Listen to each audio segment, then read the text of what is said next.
women and women's issues because they're women's issues.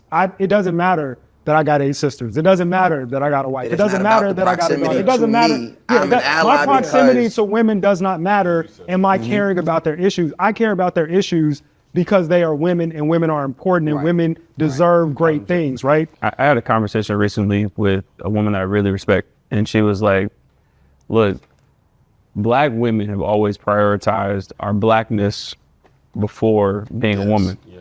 In this season, though, I really need y'all to prioritize what's on the table for us as women, right? Understanding that, like, and it's the truth, Black women have shown up for us. All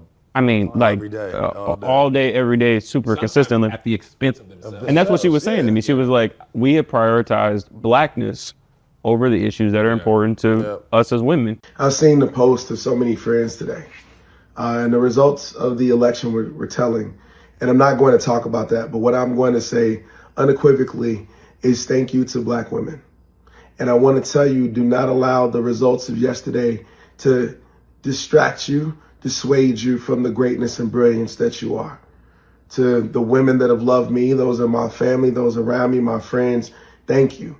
And there are men out there like me who will also stand with you, before you, behind you, and beside you to make sure that you don't feel what I know you probably feel today. Don't own that. That's not your responsibility. Thank you for taking on the task of putting the country on your back. And even though we didn't land where we wanted to, I believe that there's better coming for all of us. So stay focused and we'll continue to fight together.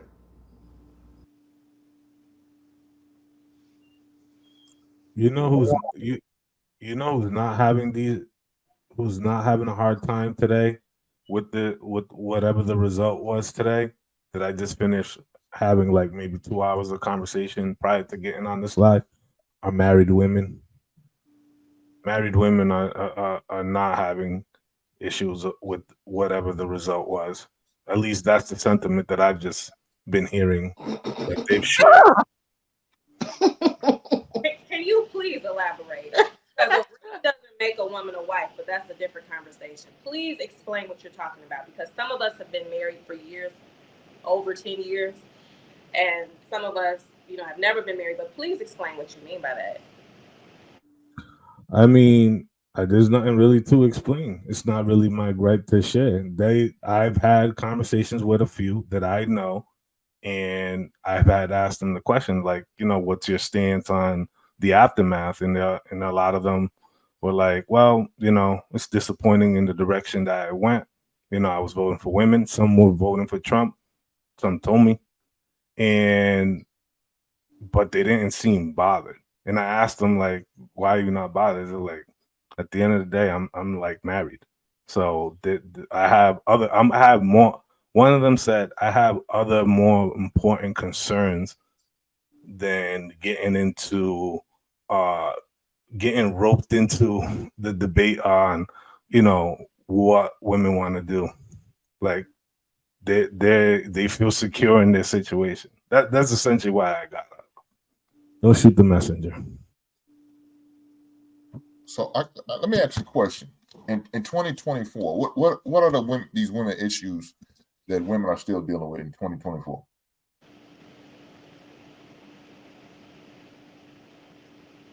Hey, don't all of y'all speak at once. I'm just trying to figure this out. Bodily autonomy. I mean, men are still getting paid more than women. I was going to say unequal pay.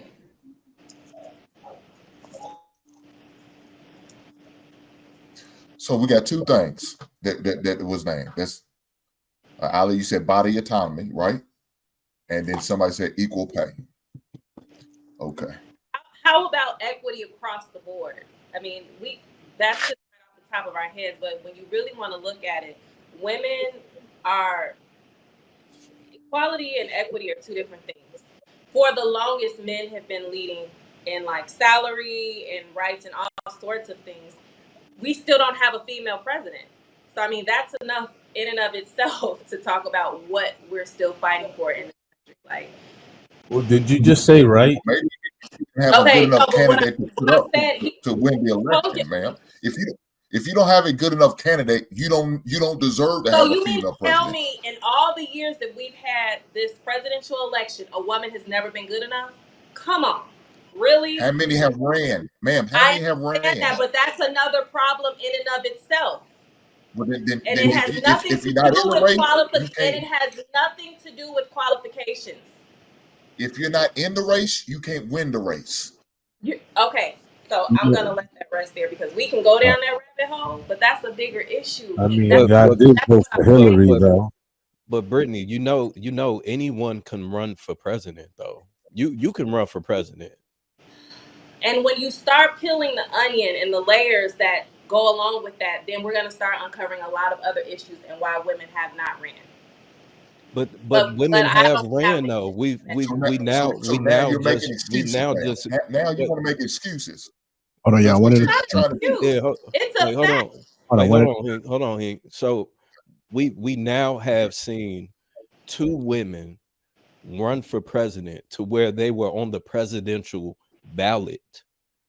So what? I don't understand what do you mean by that? You gotta look at Do you realize black men had that same issue? But guess what we end up doing?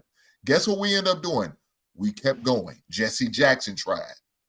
Obama ended up was successful in the situation. You got to keep pushing, ma'am. You named off one black woman that a supposedly black woman that tried, and that was the only one. So now it's, oh well, shit, they don't like us. We gonna give up. Take your ball and run. You sound just like the woman did last night. Kamala didn't want to give her speech, but she's a quitter. She's not a fighter. I don't want. Let me finish, ma'am.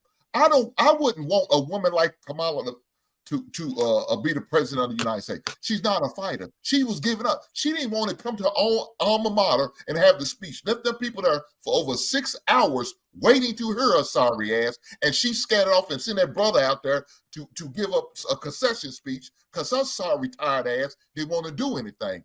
Why would I want a person like that to lead my country? I wouldn't. She's a quitter. I don't want to quit as a president. I want somebody willing to fight for everything and all things America. And she's not ready for that just yet. I just wanted to point out that she is not the first black woman to run for president. Shirley Chisholm was the first black woman to run for president. So we've had two, and Shirley Chisholm was fully black. Right. So, and that was what, back in the 80s, the 90s? I got a question. When so did what, the black before woman time? So, but I'm just saying, it's a battle that's continuously trying. I'm not saying she on that the presidential ticket. We're going to stop. Was she the Democratic representative? Who, Shirley Chisholm or Kamala? Yes, ma'am. Yes. Shirley Chisholm. Yes, I believe she was the Democratic representative. She didn't represent the Democrats for the president. No, she didn't. She was on the ticket to represent the Democrats. We have other minorities. Y'all had a good old holy for white woman last year. She couldn't win. I mean, when Trump it was first in 1972. Right.